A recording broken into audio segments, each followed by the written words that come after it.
يا رب قد غفلنا وكلنا طمع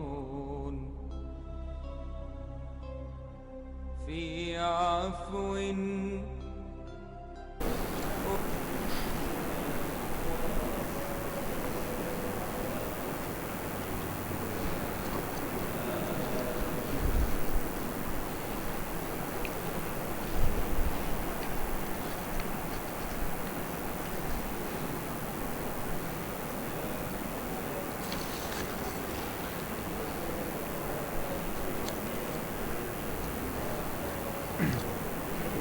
Assalamualaikum warahmatullahi taala wabarakatuh. A'udzu billahi minasyaitonir rajim. Bismillahirrahmanirrahim. Alhamdulillahi rabbil alamin. Wa bihi nasta'in. Wassalatu wassalam ala rasulillahil amin wa ala alihi wa sahbihi ajma'in. Allahumma rabbana syrah lana sudurana. Ya Allah, yang Tuhan kami, lapangkanlah dada kami sekalian. Wa yassir lana umurana. Ya Allah, yang Tuhan kami, permudahkanlah segala urusan kami.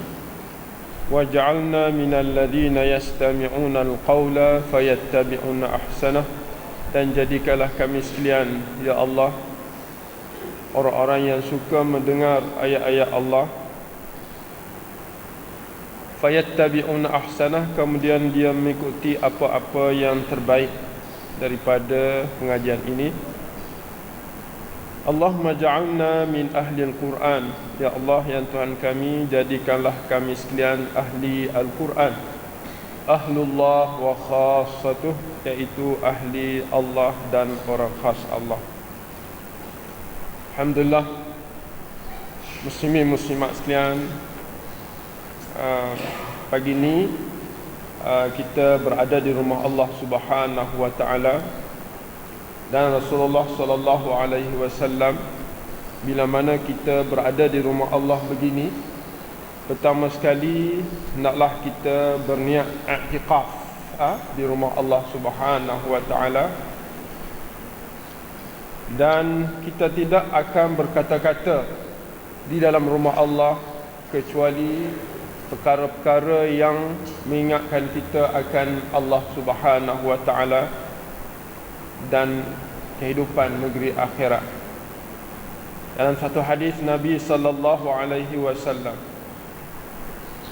akan datang di akhir zaman ramai orang datang ke rumah Allah Subhanahu wa taala. Mereka setelah melakukan solat, mereka akan berhalaqah-halaqah, tetapi halaqah-halaqah yang mereka kumpul itu adalah semata-mata untuk berbicara pasal dunia dan bagaimana untuk mengumpul dunia. Rasulullah sallallahu alaihi wasallam memberitahu bahawa orang ini sedikit pun Allah tidak berhajat kepada dia, dan sedikit pun mereka tidak mendapat apa-apa kebaikan dari Allah di negeri akhirat. Satu hadis Nabi sallallahu alaihi wasallam lagi, bahawa tidak berkumpul mana-mana kumpulan di mana-mana rumah Allah Subhanahu wa taala untuk membaca kitab Allah dan memahami kitab Allah Subhanahu wa taala, kecuali Allah Subhanahu wa taala turunkan kepada kumpulan itu ketenangan. Kemudian Allah Subhanahu wa taala sempurnakan rahmat kepadanya. Kemudian para malaikat akan memeliharanya, dan Allah, setiap malaikat yang datang kepada Allah, Allah akan menyebut-nyebutkan akan kebaikan orang-orang yang sedang membaca Al-Quran itu dan orang sedang menghayati Al-Quran.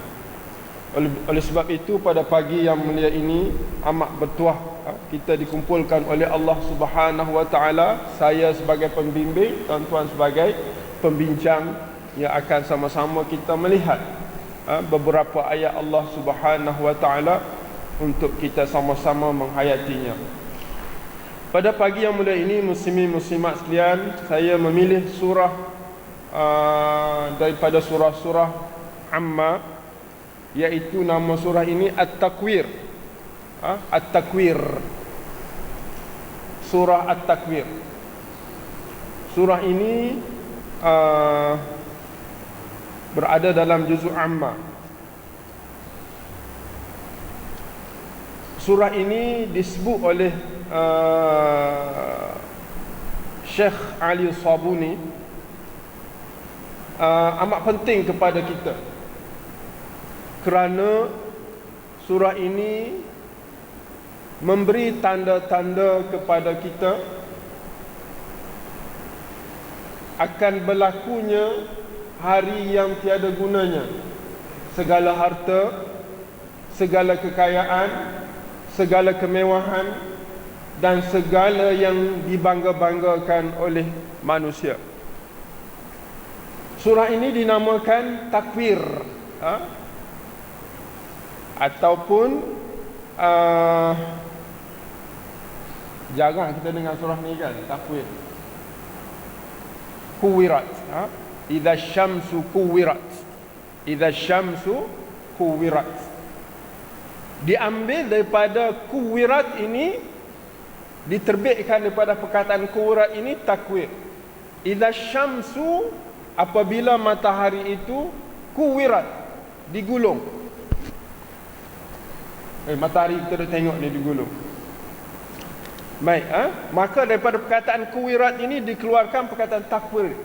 Takwir maknanya akan berlaku di suatu hari nanti penggolongan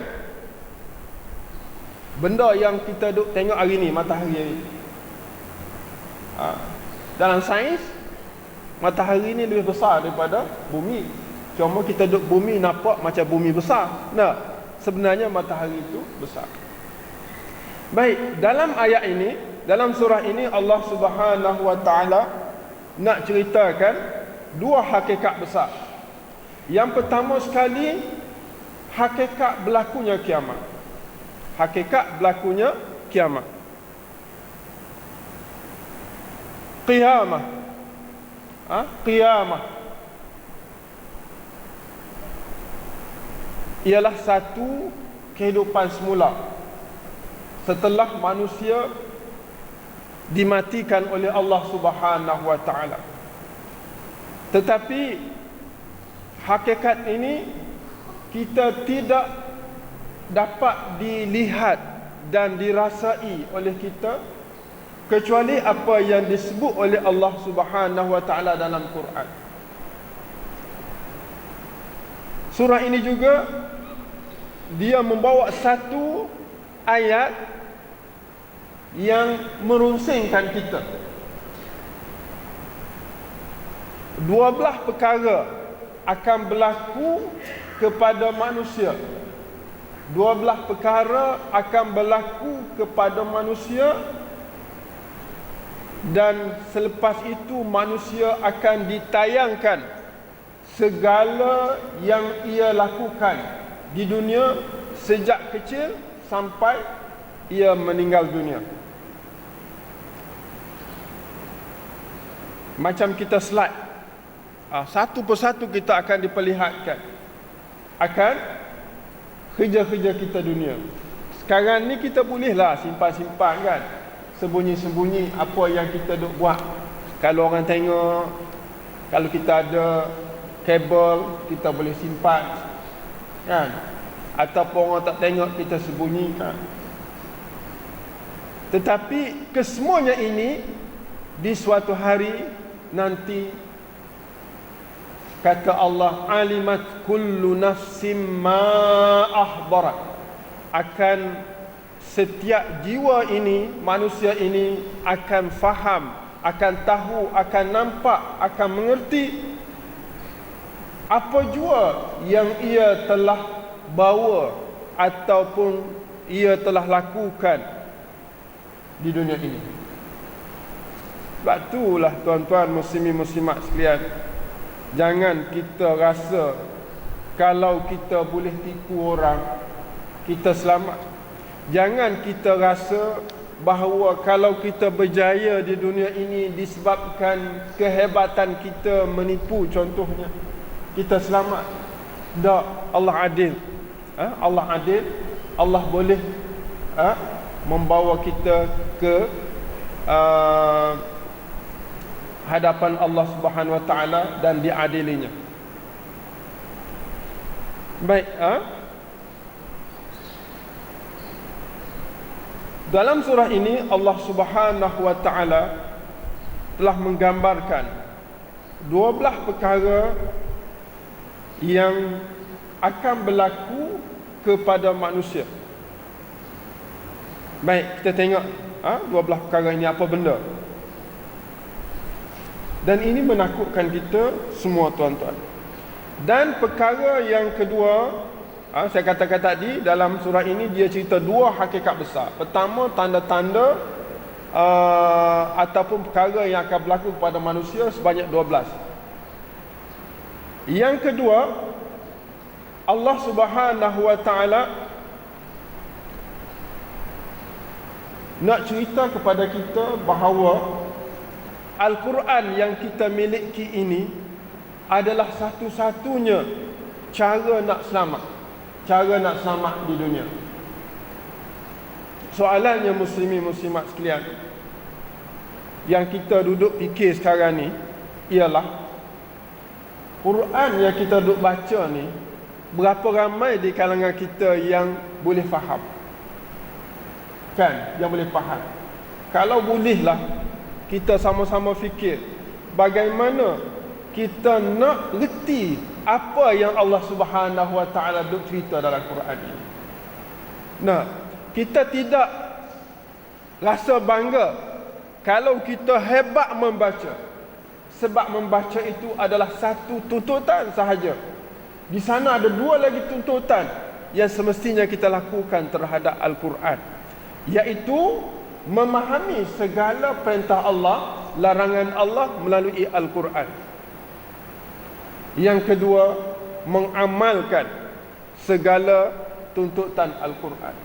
Kalau kita sekadar membacanya, tuan-tuan, kita tidak boleh bangga lagi. Okey dah tu dah, baca Quran tu hebat dah. Memang pun banyak pahalanya baca Quran.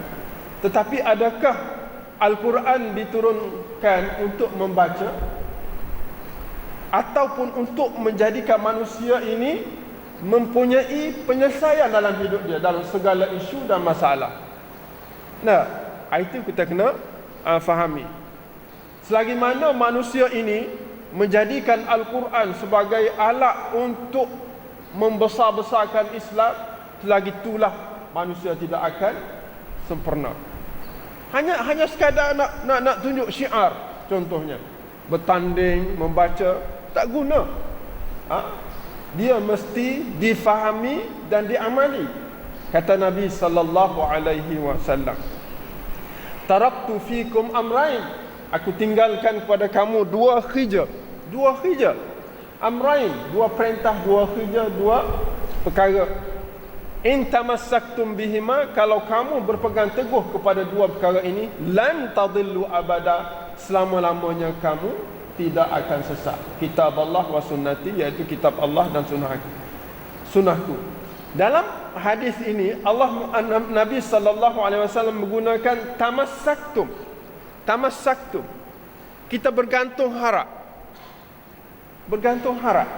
Bukan dia kata in qara'tumuha, jikalau kamu membacanya. Tak, tamassaktum maknanya harapan sepenuhnya kepada Al-Quran untuk menyelesaikan segala isu dan masalah.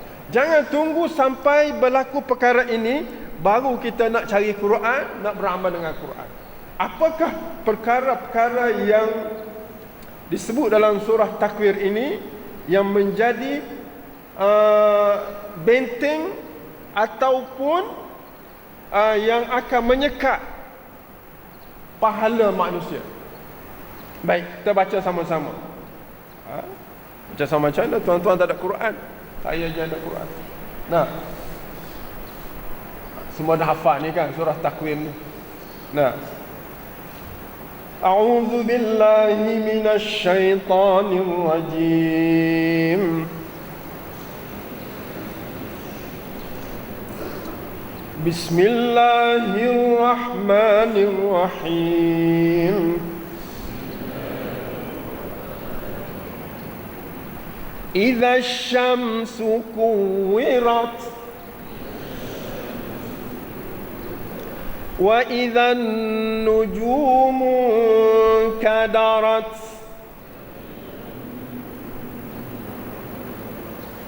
wa idza al-jibalu suyirat wa idza al-'isharu 'uttilat وَإِذَا الْوُحُوشُ حُشِرَتْ وَإِذَا الْبِحَارُ سُجِّرَتْ وَإِذَا الْبِحَارُ سُجِّرَتْ وَإِذَا النُّفُوسُ زُوِّجَتْ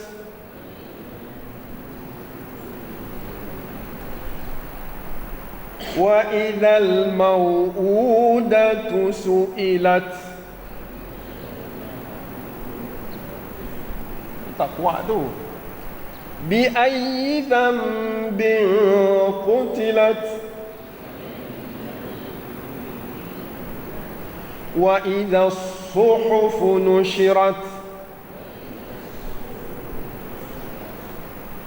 وَإِذَا السَّمَاءُ كُشِطَتْ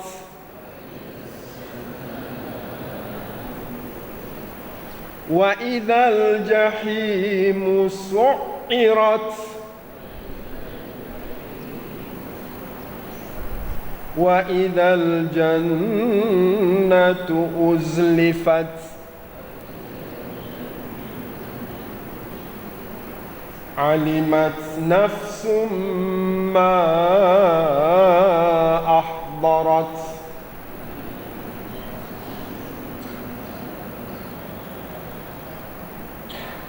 Sadaqallahul azim. Ini daripada ayat pertama sampai ayat 15 ni, 14 ini merupakan perkara yang akan berlaku tentang hari kiamat, akan berlaku kepada kita. Dan selepas berlaku benda ni, tidak ada lagi peluang untuk kita nak buat baik. Tidak ada lagi peluang untuk kita nak cari amal yang boleh menjadi bekalan kepada kita negeri akhirat. Ayat pertama sampai ayat ke-14 ada dua benda yang nak cerita. Pertama, dia nak cerita pasal tanda-tanda ataupun benda-benda yang menutup manusia mendapat pahala lepas pada itu. Yang kedua, ayat yang ke-14 Allah kata, masa itulah manusia baru mengerti akan kesilapan yang dilakukan sebelum ini. Alimat nafsum ma ahdarat. Dia macam gini. Dia cerita idza 12 benda. Idza syamsu kuwirat. Apabila asyamsu, matahari, kuwirat, digulung. Rupa-rupa matahari ni panjang ke? Digulung, kuwirat. Tak ada lah bila matahari gulung, tak ada lah siang jadi malam ya. Tak jumpa dah. Sekarang ni ada lagi siang, ada lagi matahari, ada lagi peluang. Matahari ni ibarat peluang cerah. Bila gelap tak nampak apa tuan-tuan, macam orang buta. Nak jalan macam mana? Nak pergi kerja pun tak boleh. Jangan tunggu sampai matahari itu digulungkan. Tetapi Allah menggunakan idza tanpa menentukan tanda-tanda. Dia hanya datang tiba-tiba. Idza, apabila ia kuwirat, digulungkan. Satu, tanda pertama. Ataupun perkara pertama yang menutup akan segala peluang untuk kita melakukan. Yang kedua, wan nujum, wa idzan nujum. Nujum bukan untuk nujum ni. An-nujum ialah najmun, bintang-bintang. Inkadarat, jatuh satu demi satu. Ada jatuh ke sekarang tuan-tuan?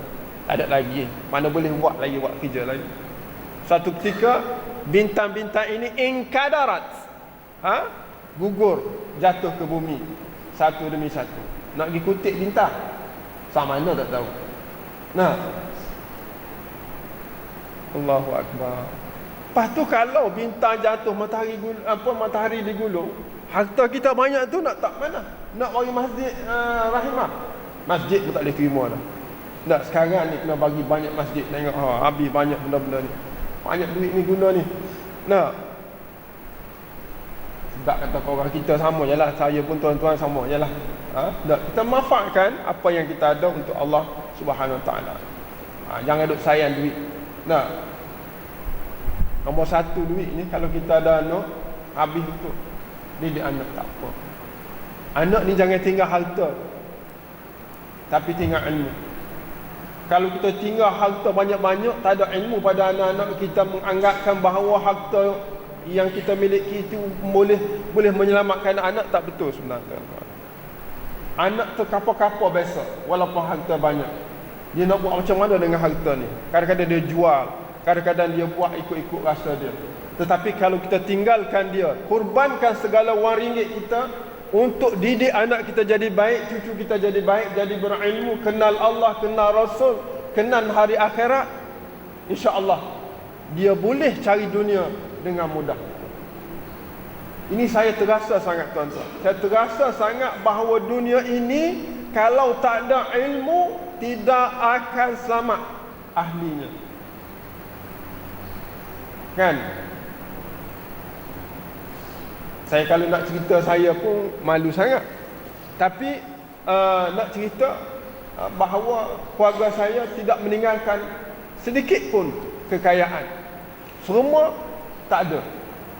Tetapi anak-anak ada ilmu. Alhamdulillah dapat hidup dengan sempurna dengan ilmu yang kita miliki. Oleh sebab itu pengalaman yang saya rasa cukup baik.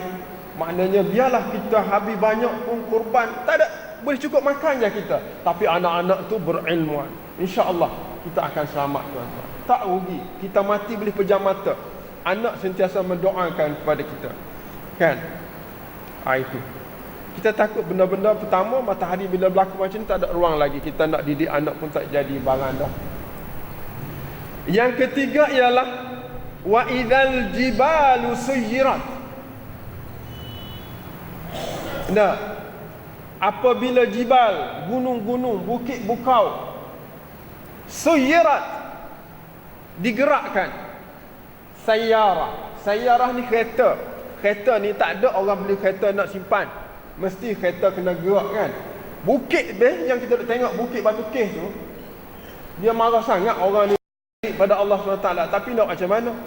Ini manusia tak reti bahasa. Nah, jadikan tempat untuk syirik pada Allah Subhanahu Wa Taala. Besok gunung ni suyirat akan digerakkan. Tak ada dah situ, pergi kat lain. Masa ni bila kita tengok bukit tu digerakkan, masa tu nak bertaubat, nak buat gapo pun tak jadi dah. Jangan sampai bukit-bukit yang kita tengok, cuma bukit sekarang digerak, bukan digerak, dibuang. Nah, dibuang nak buat rumah, orang suka duduk tempat-tempat tinggi. Itu adakah ini salah satu daripada ayat ni, tak tahulah. Bukit-bukit ni buang semua, digerakkan semua. Ini tanda-tanda kiamat. Wa idzal jibalu suyirat. Adakah maksud Allah Subhanahu Wa Taala ini bukit ni digerak dengan sebab dipotong-potong kerana nak buat bangunan? Adakah ia termasuk? Ataupun di suatu hari nanti bukit itu akan bergerak, suyirat, digerakkan, dia tak gerak sendiri. Berlaku benda ni. Nah, yang keempat ialah wa idzal 'isharu 'uttilat. Wa idzal 'ishar. Ishar ialah unta-unta yang bunting, yang nak beranak. Uttilat, orang tak ambil hal dah. Orang tinggal gitu. Orang tilaknya Allah telah cuti. Orang tak ambil hal dah dia. Unta ni tuan-tuan, kalau orang ada 100 ekor unta, bunting belaka 200 jadi. Nah, apa makna kekayaan? Apa makna kehebatan tuan punya unta? Kita berniaga dapat untung sekali ganda, tak rasa seronok? Seronok. Tapi suatu masa keuntungan yang kita miliki itu kita tidak rasa perlu lagi. Otelat dibiarkan begitu. Kebun-kebun buah-buahan sekarang ni, ya Allah. Kita tengok dulu rambutan sebiji pun pakai ambil. Sekarang ni rambutan kat pokok-pokok rumah-rumah kita tengok dibiarkan begitu. Otelat. Nak bagi kat orang takut habis. Contohnya, nak makan tak habis makan. Satu hari kekayaan itu nak lagi bila berlaku benda-benda yang tadi. Nampak tak? Maknanya yang kita miliki kekayaan ini suatu benda tidak ada nilai bagi kita kalau kita tidak guna dengan baik. Yang ke berapa tu? Kelima, wa idzal wuhush wahsiyah. Wuhush ialah binatang buas. Wa idzal wuhush binatang buas. Apa benda binatang buas ni? Lembu ke? Lembu bukan buas. Kucing? Dah. Harimau. Harimau dia panggil wahsy. Hayawan wahsy. Binatang yang tidak bersama manusia, yang duduk dalam hutan tu dia panggil wahsy. Wuhush. Binatang wuhush ini husyirat mahsyar. Dia telah dikumpul, duduk ramai-ramai, tak boleh pergi dah. Aku tak rak dah aku, dia kata. Hak buah tu. Binatang buas. Apa yang hendak disebut oleh Allah binatang buas? Binatang buas, harimau, gajah buas. Maksud jugalah kan, wahsy. Binatang buah husyirat. Tak gimana dah. Datang dina semua boleh main. Satu. Yang kedua ni, wuhush ini orang jahat. Orang jahat. Orang nakal.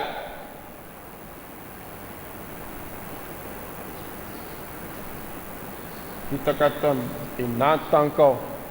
Apa kita kata kau orang yang jahat gitu? Nah, binatang maknanya beratnya. Perangai dia macam singa, jahat dia punya. Macam harimau, backing.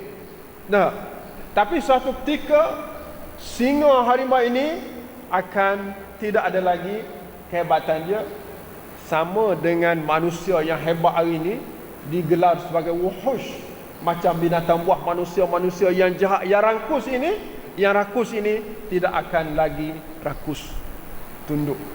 Amerika yang hebat sebelum ni makin tunduk. Israel lepas pada ni insya-Allah, bila jatuhnya Syria tak ada taring dah dia tuan. Wuhush ini merupakan binatang-binatang yang membunuh manusia-manusia yang baik. Akan hilang taringnya suatu hari nanti. Bila akhirnya dunia ni. Sebab itulah perjuangan kita tidak boleh dihentikan disebabkan kasih sayang kita pada dunia. Kita kena mempertahankan agama Allah.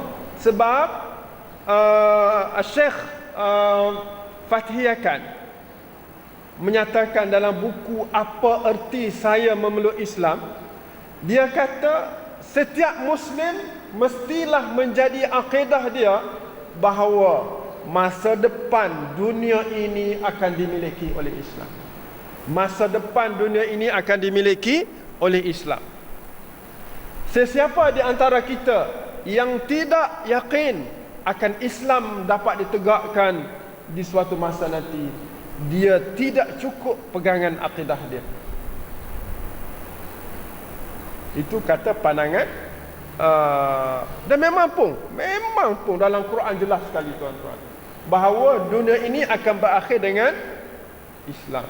Islam mencapai kemenangan. Dalam hadis, dalam Quran disebut penuh cerita pasal ni. Jadi kita kenapa? Kenapa kita tidak akhirkan umur kita dengan Allah Subhanahu wa taala, dengan zikrullah, dengan menolong agama Allah Subhanahu wa taala.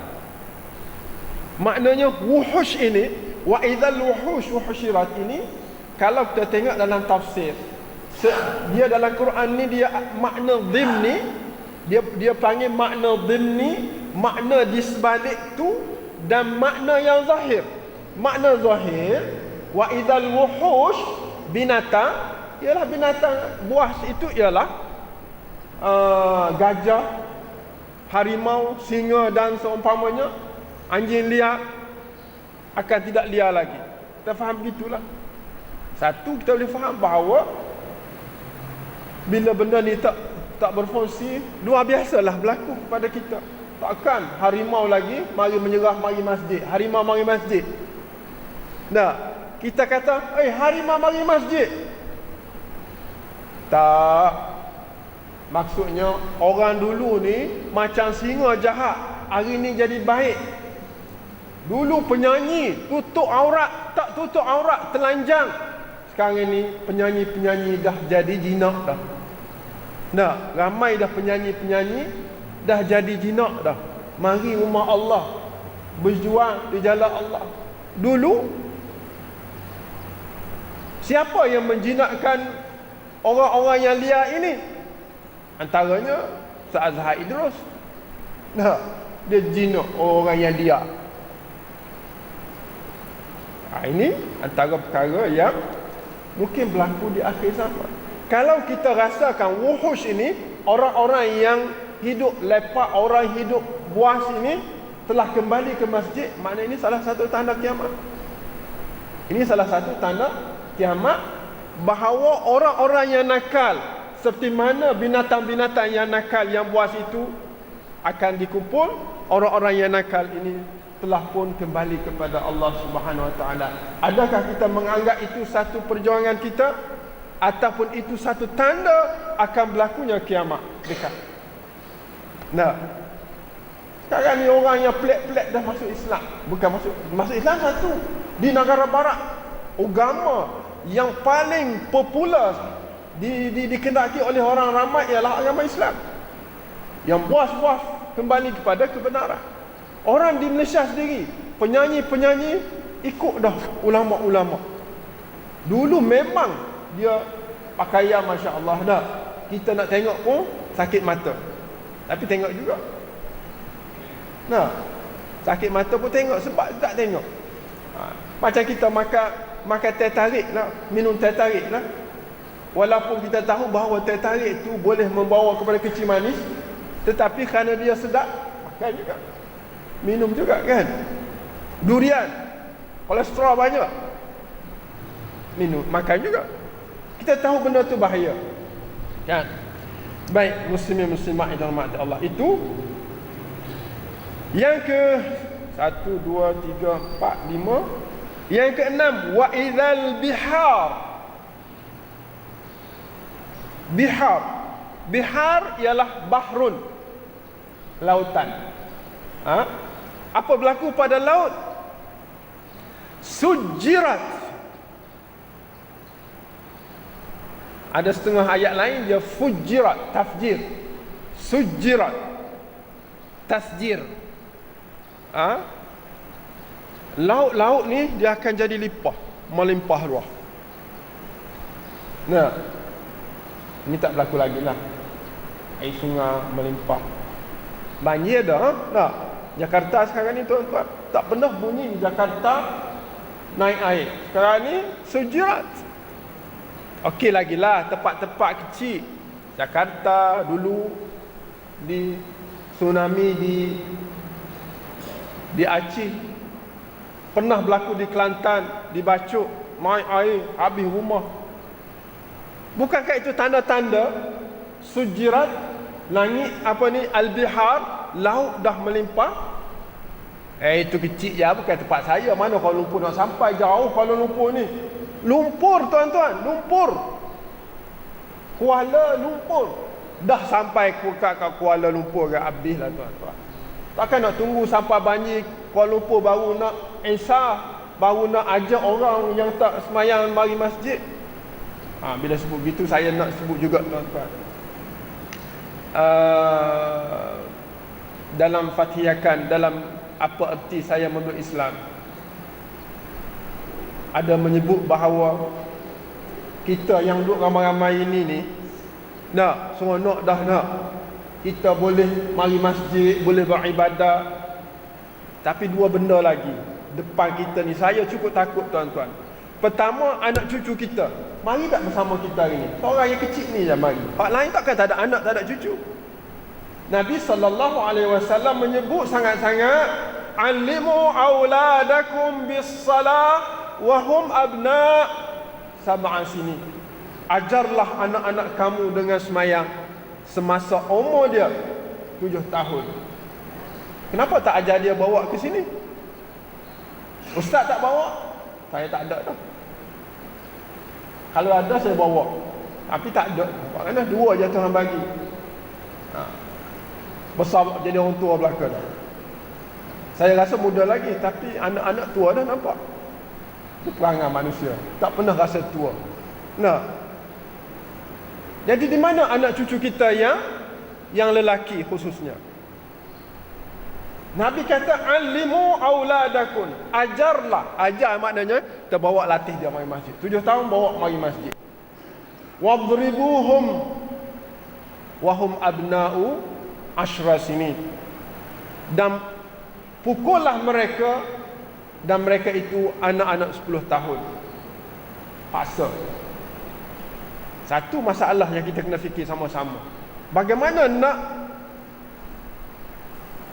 kumpulkan anak-anak kita di rumah Allah? Tak, kalau dia nak balik cepat tak kisah, tak nak dengar pun dia belajar kat sekolah, tapi solat jamaah kena latih anak-anak kita daripada umur 7 tahun lagi. Kena latih anak-anak kita, cucu-cucu kita.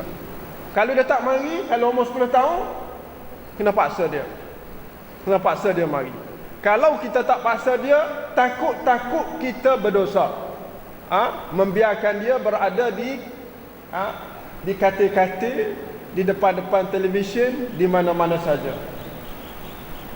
Kalau dia ada program, tak kisahlah. Ini bagi yang membiarkanlah. Yang kedua, masalah yang kita hadapi hari ini muslimin muslimat sekalian ialah masalah menegur jiran-jiran kita yang tidak solat. Paling besar isu yang saya sendiri hadapi di pasar-pasar malam. Bagaimana kita nak rapat dengan mereka untuk kembali kepada mereka yang mana mereka ini sibuk dengan dunia, lupa kepada hari akhirat. Saya cukup sedih tengok keadaan umat, tapi kita tak boleh buat seorang-seorang tuan-tuan. Setiap orang di kalangan kita bila melihat orang semayang, orang tak semayang di kalangan umat Islam, wajib kepada dia menegur, mencari jalan untuk kembalikan mereka kepada agama Allah Subhanahu Wa Taala. Jangan membenci di dalam hati tanpa menyuarakan dengan lidah. Dua kewajipan, kepada individu dan kepada kerajaan. Banyak ayat-ayat menyatakan bahawa umat Islam yang tidak solat wajib dipaksa. Kalau dia seorang anak oleh bapa, kena paksa dia. Kalau dia masyarakat yang telah menjadi bapa, anak nak paksa tak boleh. Kerajaan kena adakan undang-undang memaksa masyarakat Islam yang tidak solat untuk solat. Kalau kerajaan yang ada tidak memaksa rakyat untuk semayang, maka kerajaan akan menanggung dosa sampai ke akhirat. Sebab tiada kesalahan yang paling besar yang merosak, yang meruntuhkan agama Islam kecuali membiarkan masyarakat tak semayang. Di dalam kajian di negeri Selangor yang diberitahu oleh Ustaz Ramli Sidon 2-3 minggu yang lepas, bahawa 10 orang masyarakat Selangor hanya 3 orang sahaja yang semayang, 7 orang tak semayang. Sebab apa? Saya duk perhatikan, antara sebabnya ialah tiada prihatinnya masyarakat kita dengan menegur. menegur. Memang tegur ni sakit tuan-tuan. Orang kena tegur sakit, orang yang menegur pun sakit. Orang menegur kalau tidak biasa, dia akan jadi gemetar. Takut orang tumbuk, takut orang marah, takut orang buat buruk pada kita, pada benda kita. Tetapi bila kita biasa tuan-tuan, manis sangat-sangat, lebih manis daripada teh tarik yang kita akan minum lepas pada ni. Hari 2 hari lepas saya pergi kat Kedah, saya tengok orang Melayu, dia cok tubuh dia dengan apa dia panggil tato ke tattoo, lebih kurang itulah. Ya Allah, pakar dia tu Masya Allah, tubuh besar-besar, lebih besar daripada singa tubuh dia. Saya kata, aku ni siapa pergi jumpa dia, berani tubuh, takut juga. Dia tengok pada saya macam rimau, takut tuan-tuan. Assalamualaikum, apa khabar? Salam. Nak salam. Tengok ke saya, nak ke apa? Beken tuan-tuan, ya Allah, beken sangat orang ni. Orang nak apa? Assalamualaikum, apa khabar? Saya ni, saya Sofi, Imam Haziq Syakiri. Saja nak tanya-tanya khabar. Oh, berubah daripada rimau jadi kucing. Turun dia status, nampak muka tu jahat, sejahat-jahatnya jadi sebaik-baiknya dengan sebab Assalamualaikum. Kan? Kalau ialah adat kita nak pergi jumpa ni buat apa nyusah-nyusah, nanti kena tumbuk nyusah kita je. Tapi saya azam, setiap orang yang saya tengok pelik, saya akan pergi tegur. Saya pergi, mula-mula tak tegur, pergi bagi salam je. Bagi salam, apa khabar siap. Tengok dia tahulah tu. Tak, insya-Allah jumpa lagi. Sekali lagi kalau kita jumpa, kita rapatkan lagi. Orang ni nak tegur, tak boleh tegur terus. Kena rapat dulu, kena bincang dulu, kena jadi kawan dulu, baru jadi. Saya tanya adik-adik ataupun abah-abah daripada mana? Dia kata saya daripada Sabah. Yang pakai ni Sabah, bukan Islam. Tapi yang sebelah tu Islam. Kawan dengan dia, lebih kurang aja, tubuh besar. Seluar panjang kaki. Bukan panjang seluar, panjang kaki. Panjang seluar pendek Nah. Tapi tak apa, kita sayang kepada masyarakat begini untuk kita bawa kepada Islam. Setiap kita yang hadir ini bertanggungjawab dengan berbagai-bagai cara untuk membawa mereka kepada kebenaran. Kalau kita duk marah kat dia, seolah-olah kita duk buang air yang ada dalam diri kita. Benci, jahat ni. Seolah-olahnya buang. Tinggal kita seorang. Macam mana Islam nak bangun? Mesti ada sifat sayang kepada orang yang tidak ada kesempatan untuk menjadi baik sesaat kita menjadi baik sebelum berlakunya perkara ini. Itu tuan-tuan, itu bila laut yang ke-6 tadi, bila laut akan dilimpah-limpahkan. Masa tu rumah duduk tepi laut, orang hebat-hebat sekarang ni tak seronok dah. Sekarang ni mana ada orang suka duduk tepi laut? Dulu duduk tepi laut, Masya Allah. Dah. Rumah saya kat Dungun, bukan saya lah, rumah tepi laut. Tak ada dah, pakai cabut tiang dah, dibuat jauh, kampung baru dia buat. Kat laut orang tak nak duduk dah. Tengok air pun takut dah. Itu tanda-tanda apa tu? Tanda-tanda takut air naik. Dulu mana orang takut? Kan? Mana akhir zaman. Yang ketujuh, wa idzan nufusu zuwijat. Wa idzan nufusu zuwijat. Akan berlaku nufus. Nufus ialah diri-diri yang dipisahkan daripada roh dia. Duduk dalam kubur tu, orang mati, roh dia tak ada kan? Kan ada roh lagi. Orang mati mana ada roh lagi? Diangkat oleh Allah, dibawa roh kita ni bila kita mati, muslimin-muslimat sekalian, insya-Allah kita akan mati. Tapi tak tahu bila. Dah bersedialah untuk mati. Kata Nabi sallallahu alaihi wasallam, ada benda peringatan yang tak nampak kepada diri-diri kamu setelah aku meninggal, ialah kematian. Mati ini tazkirah yang paling penting dalam hidup setiap muslimin muslimah. Oleh sebab itu, mati merupakan satu ingatan yang paling besar kepada setiap kita. Bila kita mati, muslimin muslimat sekalian, kita dicabut roh kita. Seperti mana Nabi ditarik roh dia. Nabi menceritakan kepada kita berpeluh dia.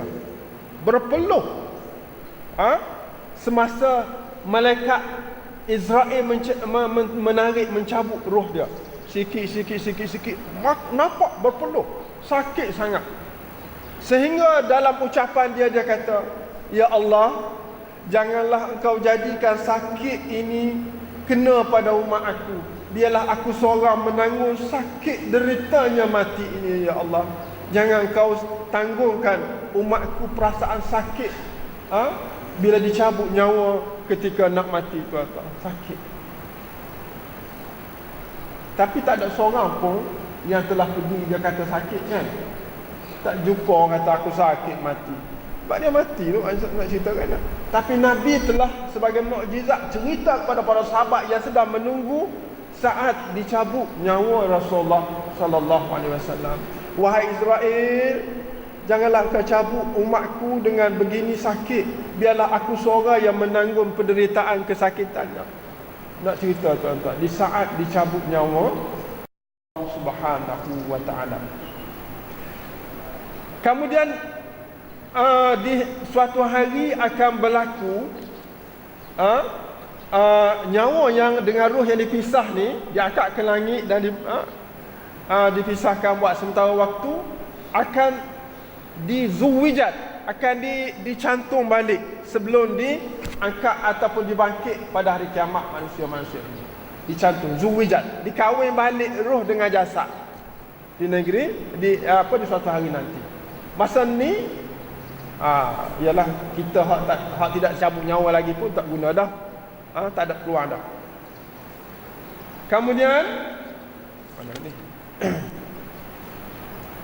Berapa dah? 7. Yang ke-8 ialah wa idzal mau'udatu su'ilat. Dan apabila al-mau'udah. Mau'udah ni ialah anak perempuan yang dibunuh hidup-hidup akan ditanya, sebab apa ayah kamu bunuh anakmu? Ditanya besok. Bi ayyi dzambin qutilat. Kenapa dia dibunuh? Ni cerita zaman Nabi sallallahu alaihi wasallam, di mana orang jahiliah dia tak sel anak perempuan. Sebab apa? Bukan semualah, sebahagian daripada masyarakat, amalan masyarakat jahiliah, kalau beranak anak perempuan dia kata sial, menyusahkan aku. Sebab anak perempuan ini bila dia besar dia gatal. Gatal apa? Gatal kamu je lah. Nah, sebab apa dia gatal? Sebab tak ada orang beli ubat dia. Ibu-ibu bapa-bapa biarkan dia gatal gitu. Sepatut dia beri ubat. Ubat dia ilmu, ubat dia agama, ubat dia Islam. Kena didik anak-anak perempuan kita dengan Islam. Baru dia tak gatal. Baru dia tak buka aurat. Orang jahiliah suatu ketika dia faham bahawa perempuan ni buat macam mana peperangan dia gitu, maka kita bunuh awal-awal lagi. Maka Islam datang, Islam melarang. Bukan sebab anak, tapi sebab kamu tak didik dia. Sebab kamu lembukan dia. Kamu biarkan dia macam lembu. Sebab itulah anak perempuan tak jadi. Sedangkan Rasulullah sallallahu alaihi wasallam sebut, kalau seseorang itu ada 1, 2, 3 anak perempuan dan dia didik dengan terbaik, maka dia dijamin syurga Allah Subhanahu wa taala. Kan? Hebat anak perempuan ni. Tapi kenapa dibiarkan begitu? Dilembukan, ikut dia nak buat kerana dia comel, terbiarkan dia buka aurat ke sana. Bahkan beli pakaian yang ketat-ketat. Tutup aurat tapi ketat. Tutup aurat tapi tangan terbuka. Jangan biarkan anak-anak perempuan kita begitu. Walaupun sesaat dia keluar, sekejap pun nak pergi beli sayur pun. Jangan, tuan-tuan. Itu berdosa besar kepada ibu bapa yang membiarkan anak-anak tidak menutup aurat. Sebab kita mendedahkan kepada orang lain untuk buat jahat. Dah. Hari dulu masa zaman Nabi, wanita anak perempuan dibunuh. Hari ini lebih hebat lagi. Bukan saja anak perempuan dibunuh, tetapi anak lelaki pun dibunuh. Orang berzina. Kan? Dia boleh anak, dia buat. Tak kira lelaki buat. Dalam bilik air, dalam mana dia buat. Maknanya jahiliah zaman kita ni lebih hebat lagi. Dulu pun yang bunuh anak, bukan semua, sebahagian je. Tapi ditulis dan sanubarikan di dalam Al-Quran. Yang ke-8, wa izas suhufu nusyirat. Yang ke-8 ke? Yang ke-9, wa izas suhufu nusyirat. Dan apabila suhuf ni sahifah. Sahifah ni ialah surat amalan. Setiap kita ada 2 buku. Buku catatan amal baik, buku yang buruk. Sekarang bersama kita ada 2 malaikat. Malaikat yang baik tulis apa yang baik. Malaikat yang buruk tulis apa yang buruk. Mana ada buruk kat kita sini? Semua baik-baik sebab duduk dalam masjid. InsyaAllah lah dah. Tapi kalau niat tak baik, ada tulis tak baik. Contoh niat asal nak mari cari keburukan ustaz hari ni. Niat buruk lah tu, duduk dalam masjid tu. Nah.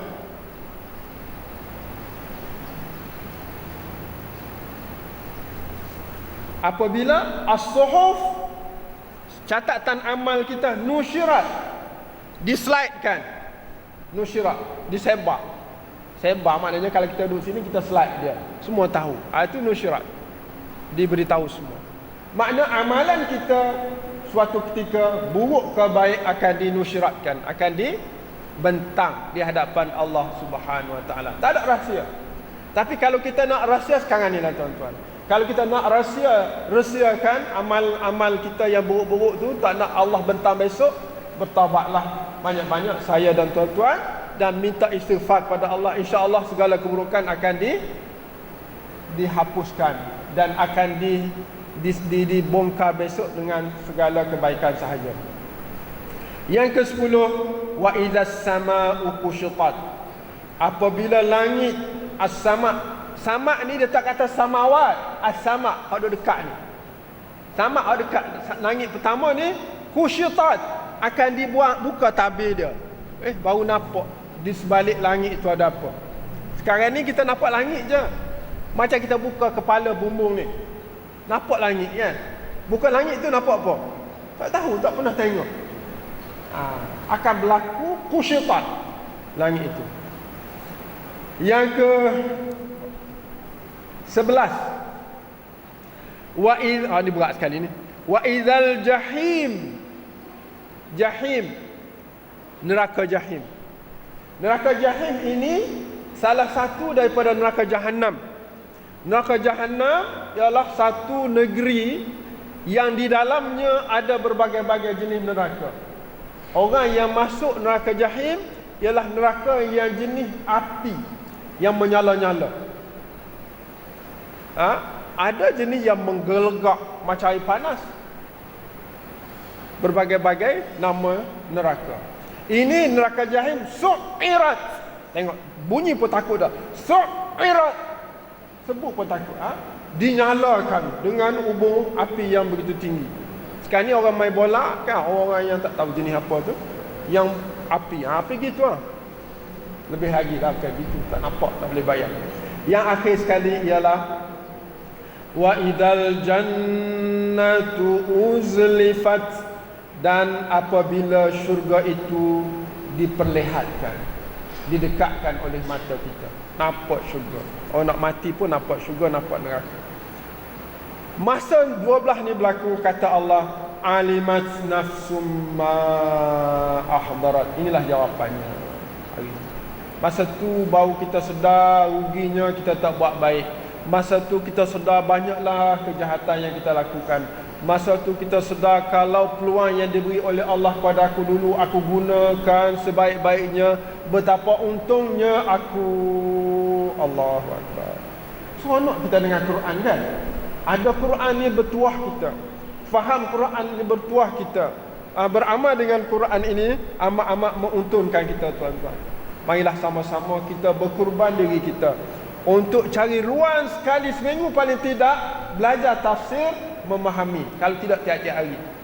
Nah, di Masjid Syakirin tiap-tiap pagi kita baca setengah jam. Mungkin masjid ni pun ada juga. Buatlah, ikutlah program-program tafsir.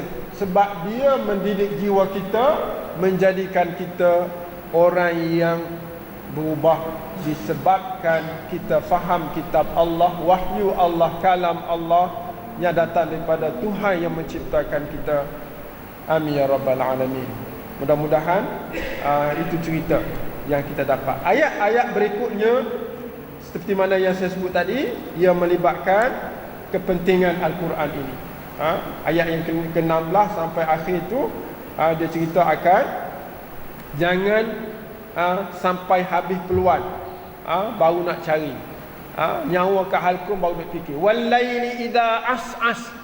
As'as ni nak habis masa tua baru duk mengakak nak pergi masjid. Rugi kita. Walaili idza as'ad was-subhi idza tanaffas. Masa habis baru nak, sungguh-sungguh tak guna. Ibarat macam malam bila dia tu as-as. Malam nak habis dah. Macam kita umur nak habis dah, baru nak sungguh, tak jadi. Was-subhi idza tanaffas. Matahari naik dah, baru nak sembahyang subuh, tak jadi barang. Begitu. InsyaAllah ada masa kita sambung lagi ayat ni. Khususnya perjumpaan akan datang insya-Allah menceritakan bagaimana pentingnya kita kena mengambil peluang sebelum kita diambil Allah Subhanahu wa taala. Aqulu qawli hadha astaghfirullahal azim li wa lakum. Wassalamu alaikum warahmatullahi taala wabarakatuh.